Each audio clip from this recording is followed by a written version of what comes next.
management and control of diabetes. And just a reminder, with me in studio is Patrick Ekiring. He is a diabetes champion.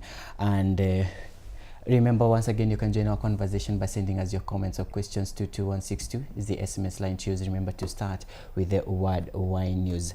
Patrick, how are you once again? Fine, thank you. Karibu sana. Welcome.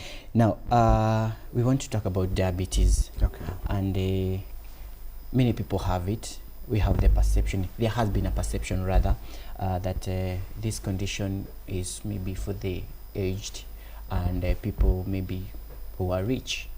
So it has been said for a very long time, but we have now realized it is even in the young people and even children. And so someone will be like, diabetes tajwa in simple terms, what is this diabetes thing? Okay. First of all, thank you again for inviting me for this great opportunity to share a little bit about what diabetes is.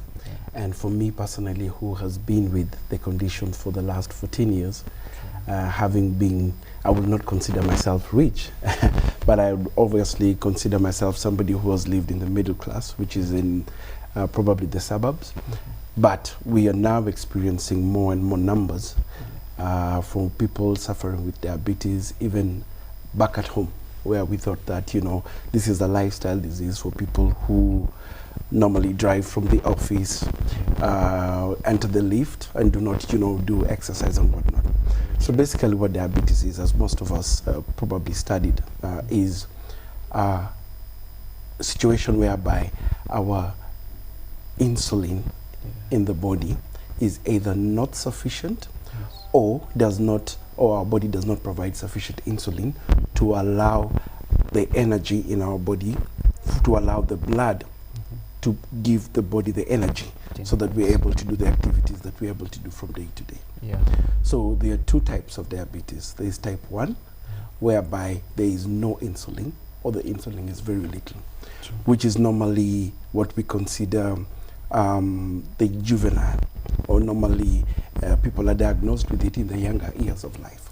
And then there's type 2, which is normally what we consider old age onset, whereby the cells in the body are not receptive enough to allow the insulin to be able to give the energy to the body cells. That is from the food we eat, and is normally gotten through the body cells from the blood. So diabetes is a condition whereby if the insulin is insufficient or our body cells are not receptive, the sugar in our blood becomes high, which can now lead to other complications in our different organs or in how we operate in our day-to-day lives. Yes. Now, it's been 14 years now, you say. Yeah. And I want to believe it has been quite a journey for you. And I want us tonight to encourage someone by telling us the journey, how it has been, you losing your downs and the things you have experienced, that you would want now someone, you would want to hold someone even in such a conversation, that this is how it is and this is how you go through it. You avoid this, you do this. Okay. So we'll have a very interactive session, yeah? Very true. But for me, basically, I was 24 years old. At the time, I was at my second job. And what one would say is that I was more or less beginning life at the time. And I had traveled a little bit, and then when I came back, I felt sick, so I didn't go to work. I went to the hospital, and the first thing the doctor told me is, you know, probably is malaria. So we did malaria tests, I was put on malaria medication, but my condition did not improve. So it went on for a week or so, and I was later on diagnosed with typhoid. And then later on, I was asked to go. Now, when I was staying at home at the time, when my mom saw me, she realized that I was losing a lot of weight. And the main thing that was happening at the time is that I was going to the toilet a lot. Now, we do not have a background, or we did not have a background of diabetes in our family at the time. So we would call that maybe a sporadic situation whereby something triggered the diabetes. Or depending on whatever change of lifestyles between how we are living our lifestyle now and how my grandparents lived. Just before you move on, let me hear from the lifestyle. Do you think it is something that you changed maybe from your diet or something you began doing that triggered? Well, if I really think about it, I cannot really place it. That is why we would use the term sporadic. All right. Because a lot of things that are happening in today's era. Yes. I remember when I was in high school, we would have this drink that would put some sugar, cocoa, and water. Yeah. We call it cold bar. And sometimes you'd want something sweet. Right. And I'm not saying I did that a lot, but I'm just trying to think of the things that would probably contribute. Very true. But for me, if I continue, if you allow me to continue, yes, please. I went to a certain hospital, and at the time they had asked me to do a HIV test because the doctors were not sure what was going on after doing, being on medication for malaria, and then later on being on medication for typhoid, which is quite strong. Yeah. And the conditions then were, I need to do a HIV test and then be diagnosed, then be admitted. Yeah. Unfortunately, there was no bed capacity, so I was rushed to another hospital. Yeah. When I reached this other hospital, the doctor who was to see me at the time realized that I was going to the toilet a lot. Yeah. So he quickly picked that out because we had not thought of diabetes at the time. And the first thing he asked for me to do is a blood sugar test. Right. So when I did the blood sugar test, the reading was so high that till today I've never gotten to know what the reading was. Yeah. What I was told after being diagnosed with insulin and type 1 diabetes is my sugars are now coming down, and my sugars are now coming down, and I now need to be on insulin on a day-to-day basis. Right. Now, as a young person, insulin is normally injected. Right. And being told that you now have to inject this on a daily basis was quite traumatizing. Right. So I had to take a lot of care from the nurses in the hospital, and they had to guide me on what is required, how you do it, how you do it by yourself by the time you leave in the hospital. All right. Maybe if you would hold on right there, let's go back a little bit. Yeah. You said you were young at 24 and then you realize you are diabetic. Many are the youths who get to understand this is the condition, I have it. Now, how did you come to accept your situation? Like, really, how did it come to you, like, now this is me, I have to live with it, and I have to see it in a positive way? Okay. So first of all, it was shocking. Right. Yeah. And as it's very normal, actually. Yeah. I remember asking God the first night when I was in hospital, why me, why this right now? And yeah. And of course, at the end of the day, I had to look at, this is my journey. Right. These are the circumstances that I have been given. Now, if I looked at it as a disease and, continued living and operating like this is a disease and I'm sick, then I'll have not probably managed until now. Right. But I remember for me, one of the most powerful things that I did at the time is to join health talks that used to happen every week or so, coordinated through the Diabetes Management Information Center.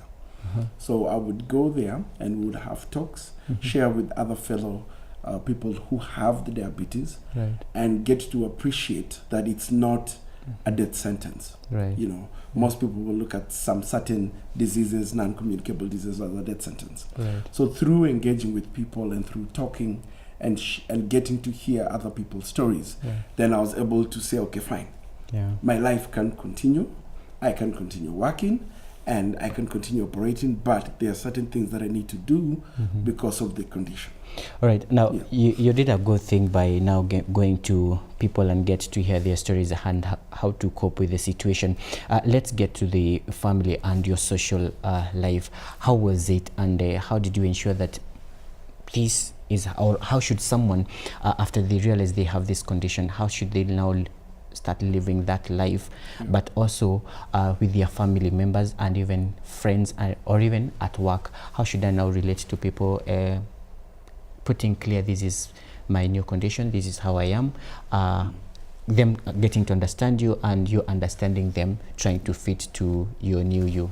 Okay, so first of all, there's a lot of information about diabetes that personally that I needed to learn. Right. Unfortunately, with these later years, there's so much information in the internet. But then there's also so much information that might be right, might be wrong. Right. So through the engagements that I had and the conversations and the discussions with the health people, I was able to appreciate and say, okay, fine.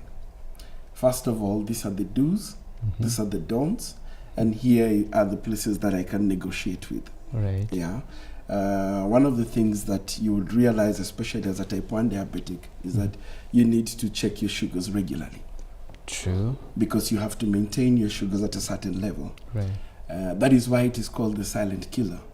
Because a lot of the harm that happens in the body happens because of the ups and downs of the sugars, right? And the cells are very sensitive of different organs. Right. So one of the things that I had to invest in at the particular time was, first of all, I find a doctor that I can see on a weekly or more regular basis, who is a proper either endocrinologist or somebody who has really studied what diabetes is. Then, of course, on top of that is that I needed to, first of all, look at how do I take my regular tests? True. What do I need to do?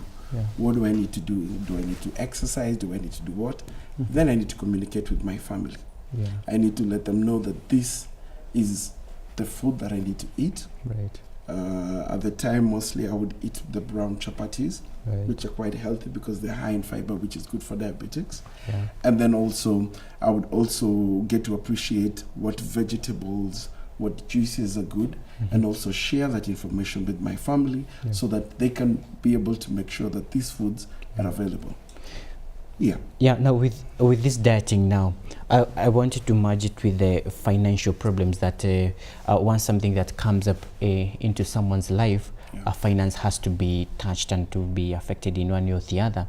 Now, how do you manage your how does one manage their budget or their finances to ensure that they get the best diet? If it's seeing the doctors, is there any alternative apart from eat brown bread? Apart from brown bread, what else can I have? And if this is not here, what else can I have? The alternatives rather. Okay, so most of food that is, good for people who are suffering with diabetes is food that is natural. Right. Anything that is in its natural form, if it's cooked, if it's boiled, is good. Because what we have realized over time is that we are now eating a lot of processed foods. Sure. Which sometimes people will say they are more tasty, which is what sells. Right. You'll find that when you walk into a supermarket, 70 to 80% of the foodstuffs in the supermarket have some form of sugar, which might not be called sugar. Okay. So, accepting that taking foods that have high sugar are not good for me, because that will mean that I will have to take insulin more often. And the more you take insulin, the more your body becomes resistant to the insulin. So the budget might not be easy, but it's not really complicated. If you eat things like ndumas, guashes for breakfast, that is good. If you reduce your milk intake, because milk also with lactose tolerance is not good for diabetics.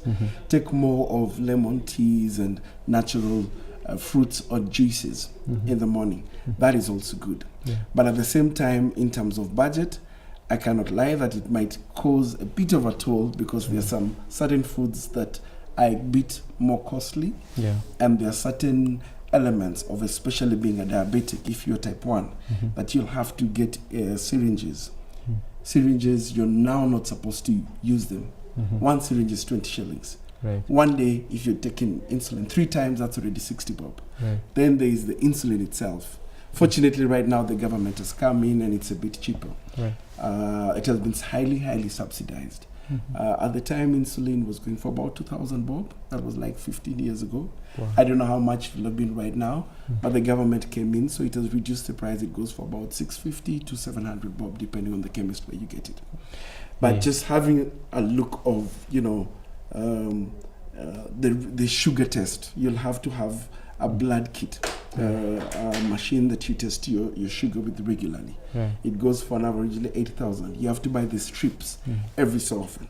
So it has a huge toll on cost, but if you look at it as something that you need to do to ensure that you're healthy, Mm-hmm. then it's something positive, because I'm sure that every morning you brush your teeth. Yeah. You don't look at it as an expensive thing. True. Yeah. We are running out of time, but I just need one break for a break. Yeah. And when we come back, I want you to address the hypoglycemia, what you call hypo. How should people react to an emergency? So we will be taking a very short break. Table 212 is the SMS line to use. Remember to start with the word Y News. Again, 22162 is the SMS line to use. Remember to start with the word Y News.